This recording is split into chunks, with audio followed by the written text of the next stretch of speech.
Okay, we're talking about cell waste, how cells process waste. Yesterday we said it's no problem. Cells make waste. It's just like cells are like little people, really. They do everything we do. They think, they process information. Cells divide. Cells have a skeletal system. Cells have an information processing system. We call that the cell membrane. And cells have a waste disposal system. Under ordinary circumstances, as part of their ordinary day-to-day activities, cells make waste, and that's no problem. Cells are like a little municipality. They have their own little waste incinerator system. They have a waste disposal system, which is technically called a lysosome. A some in biochemistry means body, S-O-M-E, some. Whenever you hear some, just means a thing, a body. Lys means to destroy. A lysosome is a destroying body. Lys is the Latin term for destroy. Some is the Latin word for body. Thus, a lysosome is a body or a structure that destroys things, or more accurately, it chemically incinerates. It chemically burns waste material. And every cell in the body, every one of the trillions, tens of trillions, maybe 100 trillion cells, just contemplate that for a moment. What the heck does that even mean? 100 trillion cells. Our bodies are a community of 100 trillion cells, somehow getting along famously with each other. And each one of these cells has dozens of little chemical incinerators, dozens of little lysosomes that are mandated to destroy waste. These lysosomes are destruction powerhouses that contain super aggressive chemicals that can destroy pretty much anything a cell can make. That's why these chemicals are located in these little entities, these little bodies, because they're very, very powerful and very, very aggressive. When cells die in large numbers, if we have an immune problem or an autoimmune disease and cells die, these very toxic, aggressive chemicals that are localized in the little tiny lysosome in the cell are released into the extracellular matrix, the stuff around the cells, and this accounts for the inflammation and the immune system activation that's associated with cell destruction. This is where the downward spiral of disease and pathology and bodily breakdown occur. Once cells break down, say you have some kind of suffocation going on or starvation, lack of nutrition, you're not getting your mighty 90 nutrients or you're eating the wrong kinds of foods, cells start to break down. When that cell dies, when the cell breaks down and dies, it releases these lysosomal chemicals into the area around the cells. Then you get more inflammation, then you get more starvation and suffocation, then you get more cell death, then you get more lysosomal enzymes that are released into the extracellular matrix. This is called a downward spiral of degenerative disease, and it all starts out from that one food that we ate or one chemical that we got in through breast milk when we were young. That's when it all starts. In any case, when cells die off, they can release these lysosomal enzymes into the matrix around the cell, and that accounts for inflammation and the degenerative downward spiral that we call degenerative disease. When we work out intensely, lift weights or run, one of the things that happens to muscle cells is they break down and they release their lysosomal chemicals. These aggressive, irritating, inflammatory chemicals can be released into the muscle area as the muscle cells break down and when we're lifting weights. This is one of the major causes of the pain and the soreness that can result from an intense workout. Any exertion, any weightlifting, any running, any mechanical stress can cause, even aerobic exercise, even a lack of oxygen from aerobic exercise can cause cell death and the release of these lysosomal chemicals. This is why when you come home from the gym or when you come home from any kind of workout, if you're swimming or playing tennis or golfing, when you come home from a workout, that's the best time to do your nutritional supplements. Not only will your body absorb those nutrients rapidly when you come home from a workout, but if you take your nutrients, if you take your nutritional supplements when you come home from the gym, you can minimize some of this post-workout inflammatory effects that are caused by this the release of lysosomal chemicals, lysosomal enzymes, and these aggressive chemicals into the muscle matrix. Vitamin E is especially important. We're going to talk about vitamin E here as a wonderful supplement for reducing pigment waste like lipofuscin. But after a workout, vitamin E may be the most important supplement you could ever take for reducing post-inflammatory stress. For you guys who are marathon runners, I know I talk to a lot of marathon runners that listen to The Bright Side. If you're running marathons or if you're doing any kind of aerobic exercise, come home and use vitamin E, 400 international units a day. Essential fatty acids, especially omega-3 essential fatty acids, can be protective against post-inflammatory, post-workout inflammation, post-workout pain and soreness. Use the ultimate EFAs from Longevity when you come home from a workout. Throw in a little extra vitamin E. You'll get a little vitamin E from your ultimate EFAs, but throw in some extra vitamin E, 200 to 400 international units a day. So anyway, the cell dies. The lysosomes break down and demolish, or break down and cause inflammation. Using nutritional supplementation and reducing your intake of pro-inflammatory foods can be very helpful. Under healthy circumstances, lysosomes will demolish, they'll incinerate cell waste, and life is good. However, once a cell begins to lose energy, this is what we're talking about here. What cells require to stay healthy? They require energy. When a cell begins to lose energy because it's starved of the mighty 90 essential nutrients, you're not taking your supplements, you're not eating correctly, you're not breathing correctly, once a cell begins to lose energy, lysosomes don't do their incinerating work. It's all about energy, folks. When a cell's deprived of energy, nothing in the cell will work, but when the lysosomes don't work effectively, then wastes begin to accumulate. And this is a big, big problem. Hang tight, I'll tell you what I mean when we come back from our break. I'm Pharmacist Ben, you're listening to The Bright Side. Our number is 855-660-4261. Got a couple lines open for you. We'll be back right after this.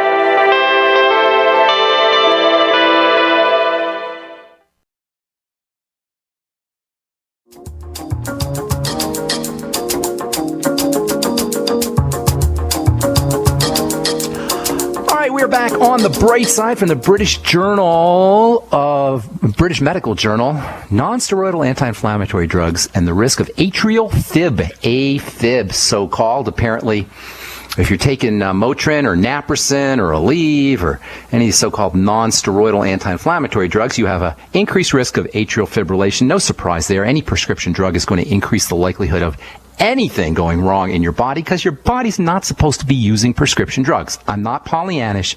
I'm not silly. I am a pharmacist. I study medicine. I've been studying medicine since 1983. I know there are times when we need drugs, but it's rare. Rare. And for every prescription drug that we take, every prescription pill that we pop, we increase our risk of degenerative disease. Pain pills, every medicine cabinet should have some, my opinion. I got pain pills in my medicine cabinet, okay? Everybody should have some pain pills around because you never know when you're going to need a pain pill, and praise the Lord that we have pain pills. Antibiotics, same way, even though we should all know these days that they're being overused, and we've got big problems with antibacterial resistance. It turns out even antibacterial soaps can cause antibacterial resistance, and that's a problem, but I'm glad we have antibiotics. But for ambulatory medicine, high blood pressure medicine, calcium channel blockers, heart disease, immune disease, etc., prescription drugs do nobody any good and only increase the likelihood of breakdown and degenerative disease. Proof positive, once again, this is from the British Medical Journal. Non-steroidal anti-inflammatory drugs increase the risk of AFib, atrial fibrillation. Okay, that's our little diversion, our little digression for today. Back to our story about cell wastes and cell energy. When a cell starts to lose energy, the lysosomes, the little chemical incinerators, don't do their work as well. Then the wastes start to pile up, and this is where big problems result. One of the major cell wastes has been called the aging pigment. It's actually a glow-in-the-dark substance, which is kind of interesting. Lipofuscin. You probably never heard of lipofuscin. You don't hear a lot about it, unless you've been listening to The Bright Side, because we talk about it pretty frequently. Lipofuscin has been called the aging pigment. It's not really a pigment. It's more like cell waste that accumulate. Lipo, L-I-P-O, refers to the fact that the lipofuscin has a fatty nature. It's sort of fatty.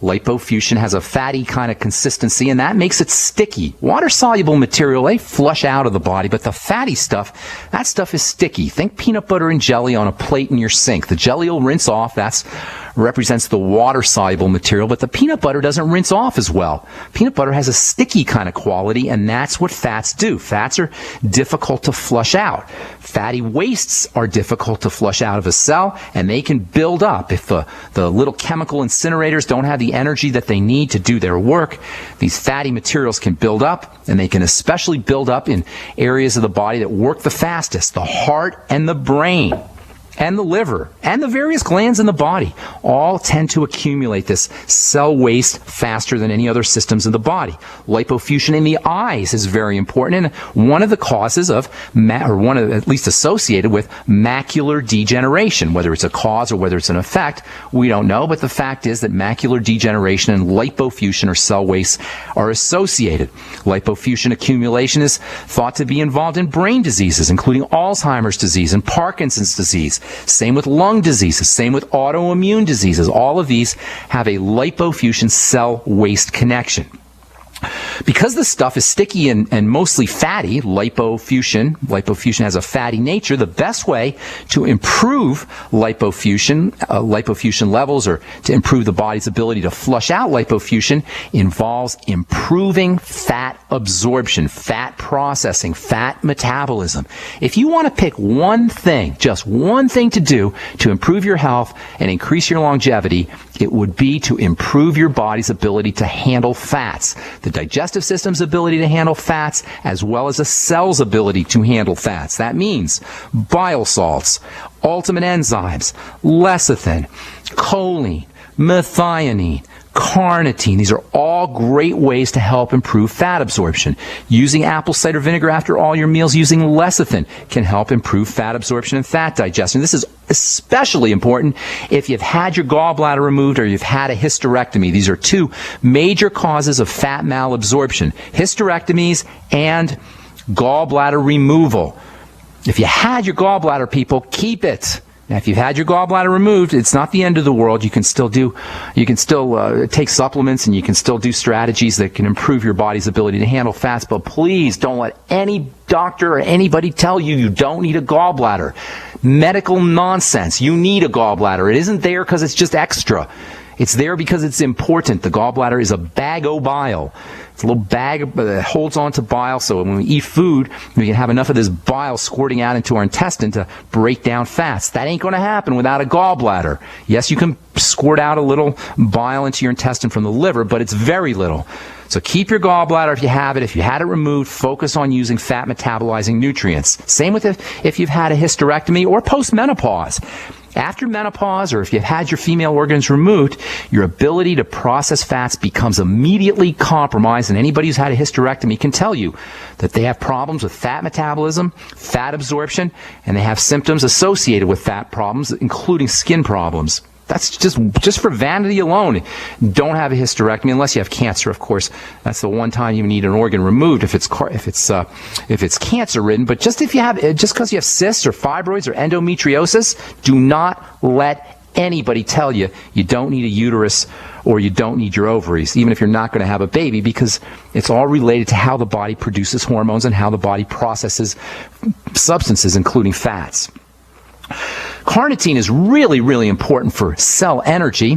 Carnitine helps the body process fat, helps cells process fats, I should say, and carnitine can help improve the processing of cell waste and cell debris. We're going to be talking about carnitine here in a little bit because there's an important link between carnitine and methylation. Remember, a couple of days, maybe a couple of weeks ago now, we started this whole talk about lysosomes and cell wastes by bringing methylation into the equation. We'll get back to methylation here in a bit, and we're going to talk about carnitine when we talk about methylation. There's a couple of different forms of carnitine. I like a version called acetylcarnitine if you want to supplement. There are some deluxe versions of carnitine out there. I like the acetylcarnitine form. A good daily dose is 100 to 500 milligrams a day. Carnitine, carne, comes from meat. Carne means meat in Latin.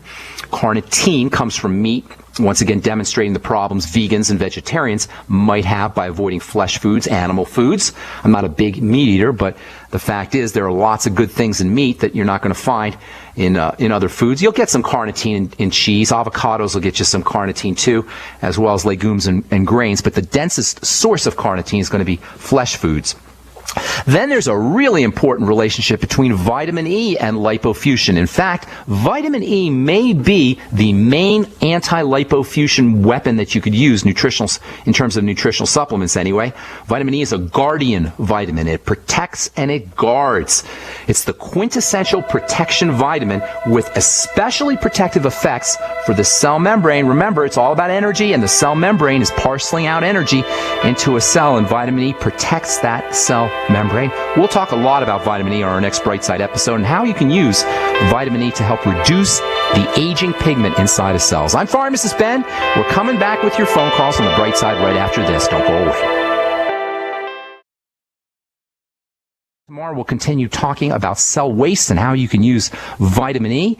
And we'll also, hopefully we'll get to talk about a really amazing supplement that you'll find in a couple of longevity products, at least one longevity product that is really important for brain health, really important for movement disorders especially, and also very important for skin health. We'll do that tomorrow and in the coming days as we continue talking about cell waste and degenerative disease and the aging process on the Bright Side. Okay, let's go off to Indiana. Welcome, Larry, to the Bright Side. Good morning. How you doing, buddy? Good morning. Good morning. I had problems yesterday with my phone, but anyway. Okay. I love your detailed information, by the way, because you break it down so that a fifth grader can understand. Not too much information? Oh, no. You break it down to a fifth grader level. Okay, good. That's what I'm trying to do. Okay, I like that. Thank you, Larry. I have a question about nutritional oils. I heard Dr. Joel Wallach say often to his callers on his talk show to not use any cooking oils, including the nutritional oils. And I never heard him explain why. Okay, that's a good question. Could you tell me? Yes, I will tell you. And first of all, I love Dr. Wallach. I've been following him since the middle 90s, since 1995, 1996. He's one of my nutritional mentors. I love the guy personally, but I don't always agree with him, and I don't agree with him in this particular instance. But here's the thinking, and his thinking, it makes sense in a certain way. Oils are very unstable, and unstable is the enemy of nutrition. When you have an unstable food or an unstable supplement, that actually can create a lot more harm than good, and oils are incredibly unstable. The problem is instability in a nutrient is also related to energy and value. So oils, while they're very unstable, are also very highly energetic and very, very, very valuable. So it's kind of like you got to make a decision. Do I want to take a chance on incorporating some unstable molecules, putting some unstable molecules into my body, or do I want to take a chance on doing that, or do I want to avoid them and lose the value? I'm erring on getting them into my body and then working on stabilizing them. Dr. Wallach and a couple other people, including Dr. Glidden, feel like, well, it's not worth taking a chance. I disagree because of their tremendous value. I also disagree because I've seen the results visually with my own eyes. I've seen my patients get on oils, get on the ultimate EFAs, get on nutritional oils, and by the way, Dr. Wallach feels like the capsules that contain the nutritional oil protect the oil from instability, so that's a little bit different than straight nutritional oils. But in any case, I've seen what they do. I've seen what liquid nutritional oils do to my clients. I've seen their skin improve. I've seen their menstrual cramps go away. I've seen the markers of degenerative disease start to improve when people use these things. So in combination with my understanding of these nutritional oils and how important they are for the body, I'm saying take them and use them, but just use them very carefully. Make sure they're fresh. Make sure you're keeping them in a cold place. Make sure they're kept out of the light, and make sure you're using vitamin E and selenium with your oils, both of which can have, especially the vitamin E. That's vitamin E's main role, is to protect oils. Especially use vitamin E with your oils. Now, many oils contain vitamin E. Vitamin E is found in oils. Nature, Mother Nature, the divine force, protects oils naturally by using vitamin E, but you can use supplemental vitamin E to protect from the oils. That having been said, you never want to cook an oil because that really accelerates the degeneration of the oil, with the exception of coconut oil and butter, which both are very stable. Now, there are higher smoke point oils like macadamia nut oil and even olive oil that you can cook with, but I wouldn't burn them or cook them or use them at very high temperature. By the way, eggs and foods that contain oil, including fish, you don't want to cook those a lot either because you'll damage the oils also. So Dr. Wallach and a few other folks feel, and a lot of folks actually feel like the oils are damaged just by the light and just by oxygen and just by being oils. They're damaged, and you don't want to use them. I feel like they have so much nutritional value that you do want to use them, but you want to make sure you use them very, very carefully. You want to store them very carefully, and you want to use nutritional supplements with those oils. Another problem with oils is the balance of essential fats that are in the oils. As you know probably from listening to the program, there's two special essential fats. We call them omega-6s and and omega-3s. Many of the oils that we eat are rich in omega-6s, but not so rich in omega-3s. That's because in nature and in the human body, there's lots more omega-6s than there are omega-3s. Omega-3s are in the body at maybe a third or even less of the amount that omega-6s are, and in nature, most of the oils are going to be omega-6s, especially grain oils. Consequently, we get lots more omega-6s than we do omega-3s, and that's another problem with excess ingestion of vegetable oils. You get way more omega-6s than 3. So the two main problems are the instability of these oils. They produce free radicals, they contain free radicals, and instability and nutrition are opposites. They oppose each other, they antagonize each other. And then secondly, there's the balance issue where you get more omega-6s than omega-3s for most of the oils that we eat. What I would say is use the oils, but use them extremely carefully. Make sure they're refrigerated, make sure they're kept out of the light, make sure they're kept away from oxygen, all of which can further destabilize the oils. Don't cook with them unless you're cooking with coconut oil and or butter, and then use vitamin E and selenium and even alpha lipoic acid, which can all have protective benefits can help protect the oils from going rancid. That's the technical term for a destabilized oil, is rancidity, and these nutritional supplements can keep them from going rancid. Does that help you, Larry? Oh, yes, very much. Thank you. Good deal. All right. God bless. Have a beautiful day, buddy. Okay, let's go to David in California. What's up? Welcome to the Bright Side. Hey, Ben. Great show, of course. Thank you.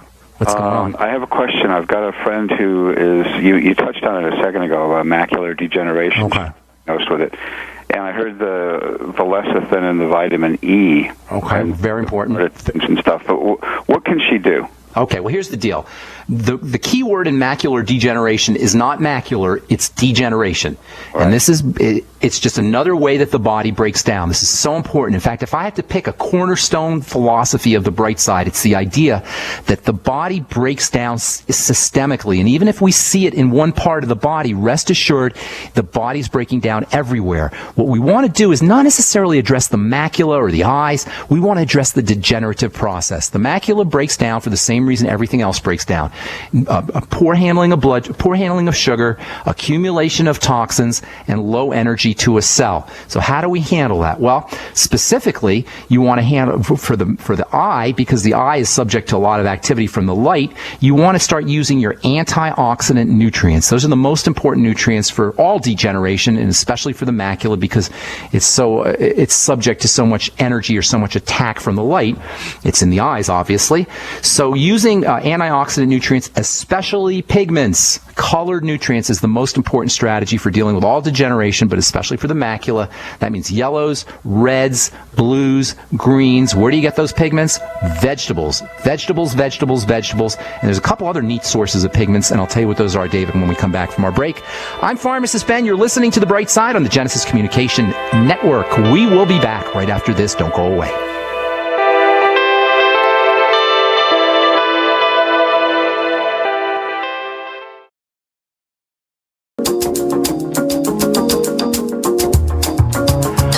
We're back on the Bright Side. Got a couple more minutes to talk to you at 855-660-4261. David in California. We're talking macular degeneration. David, you there, my friend? Okay, I think we got David. I hope we got David. I am. Okay, good. So you want to consider that the entire body breaks down as a whole, even though you're only seeing it in the macula, which makes sense because the macula is subject to lots of attack from light. I don't want to say attack, but lots of energy from light. First thing you want to think about with macular degeneration is controlling blood sugar. The reaction between sugar and the macula is one of the causes of the degenerative process. So keeping your blood sugar stable, more protein, less insulin spiking foods, using your B vitamins, which are your major sugar metabolizing vitamins. Magnesium is very important.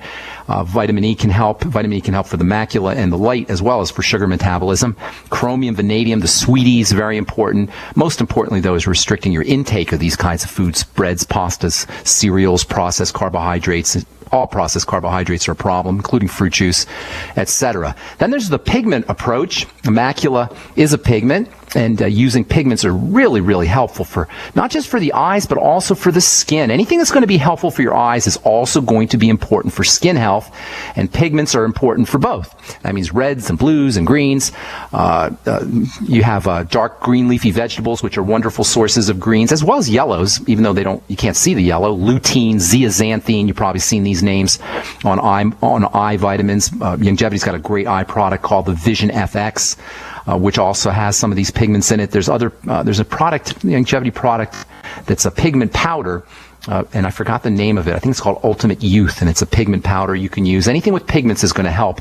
Spinach, kale, even corn, which is high in sugar, but it's got some good pigments for the eyes. Orange peppers, green peppers, zucchinis, kiwi, squash. These are all good sources of pigments.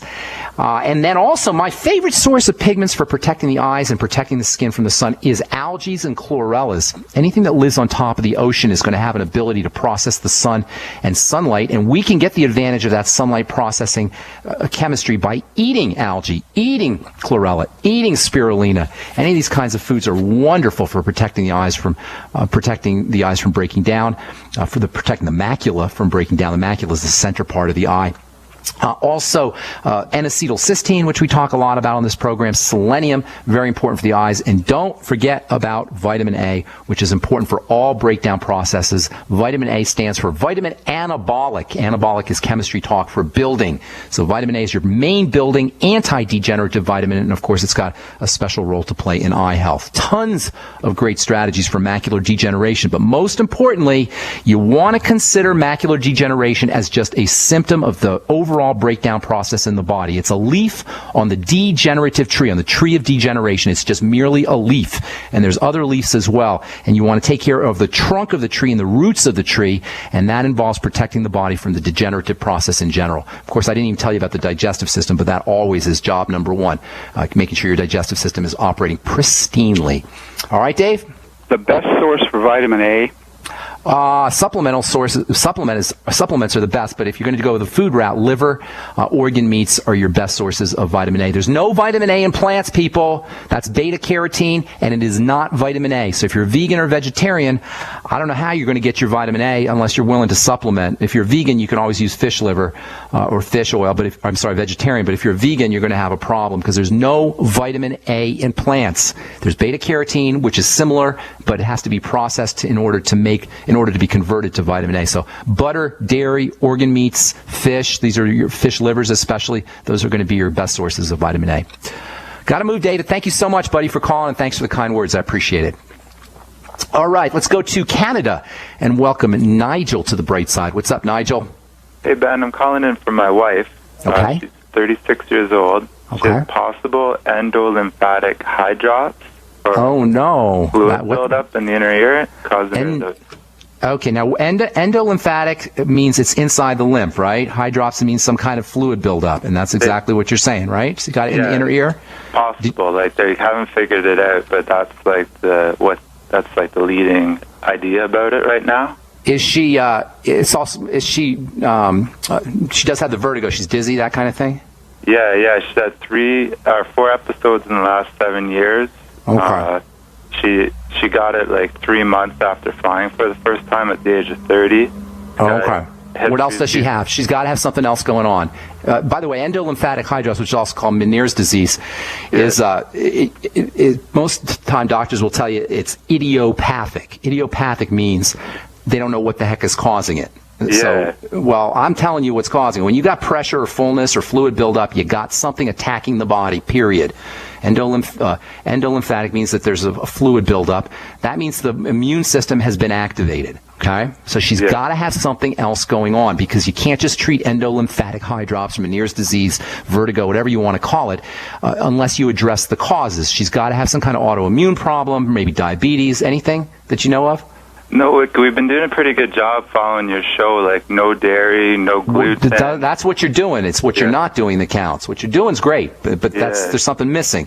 What other symptoms does she have? She's got to have something else, and if you don't know, then you got to find them. Now, what you could do is you can treat her generally, which is always going to help, and that's digestion, blood sugar, and adrenal stress. I'll tell you about that here in a minute. But what you really want to do to address this to address the problem is figure out what other things are going wrong in the body. And I know I've said this before, but I'll say it again. It's like you have a painting. If you have a big canvas and you have a white canvas, and you put one drop in the middle of the canvas, a drop of paint in the middle of the canvas, you don't have anything. But if you start to put more drops, eventually a picture will start to emerge. Eventually you'll start to see, maybe if you put 3 or 4 drops, you can maybe create a river, or birds, or trees, or a mountain. The more drops you have of paint, the more sample spots you have, the more data you have, the more clear your picture is going to be. We just have one drop if we have Meniere's disease. That's just one drop on our canvas. That doesn't tell us anything. Now, I can tell you there's probably some other breakdown going on in the body, and if you just want to handle it generically, focus on digestive health, number 1. That means probiotics, the Biolumin Nightly Essence, digestive enzymes, apple cider vinegar, all the digestive supplements we talk about on the program. Secondly, stabilize the blood sugar with more protein, less refined carbohydrates, and then use sugar metabolizing nutrients, the B complex, magnesium, vitamin E. We've talked about these a lot. And then thirdly, stabilize the adrenal glands, which are your stress glands, using vitamin C, zinc, adrenal extracts, the B complex, vitamin B12, deep breathing, relaxation techniques, what I call hot tub therapy, where you sit in a bath or a hot tub and just relax and breathe deeply. All of these are very important for the adrenal glands. But more importantly, Nigel, what I would be doing is focusing really hard on what else is happening in the body so that we can get an entire picture. And if you don't know, that doesn't mean it's not there. That means you just don't know. So what you got to do is you got to place great attention on all kinds of symptoms, digestive symptoms certainly, but maybe movement disorder symptoms, a jitteriness, maybe anxiety, maybe problem sleeping. Anything you could do, any symptoms you could find will give us a greater picture, a more detailed picture of what's happening in the body. Does that make sense? Yeah, do you think having her tonsils and adenoids would have anything to do with it? Did she have it out recently?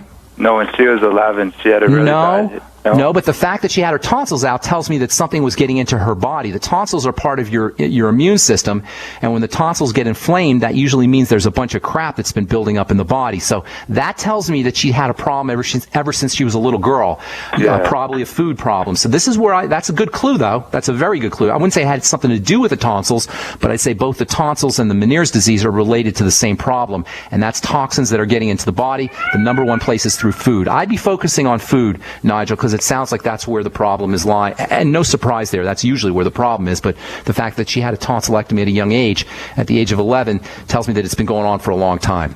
What about getting the lymphatic system moving more? Would that help? Yeah, absolutely. Absolutely, 100%. Getting on a rebounder, running, that's a great point, Nigel. Anything you could do to improve the movement of fluids through the lymph. Remember, the lymph doesn't have a pump. The lymph is exactly the same, not exactly, but very similar to the blood system. In fact, it's part of the circulatory system, except for one problem, one difference. It doesn't have a pump. Your heart has a pump, and so the blood will circulate around via the action of the pump. When it comes to the lymph, you're the pump.